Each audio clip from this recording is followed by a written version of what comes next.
తన పిల్లలు కన్నాడు దేవుడు. ఎక్కడ పెట్టాడు కానీ? తన పిల్లలు కానీ ఎక్కడ పెట్టాడు? ప్రకృతి ఒడిలో. పంచభూతాలు అంటాం ప్రకృతిని, పంచభూతాలు.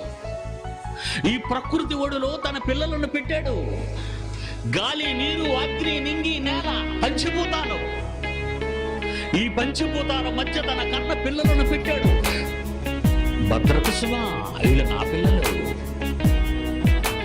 సాక్షాత్తు సర్వేశ్వరుడు రూపాన్ని మూర్తిభవించుకున్న మన స్వరూపమందు నరులను చేయదమన్న కన్న తండ్రి మాటలండి ఇవన్నీ. మన పోలిక చొప్పున మనుష్యులను చేయదమని దేవుని మహాస్వరూపాన్ని ప్రసాదించినటువంటి ఆత్మరూపాన్ని కలిగిన ఓ శరీర ఆకారములో ఉన్న మనిషి నీవెవరో తెలుసా? You are a son of God. నీవు దేవుని కుమారుడవు.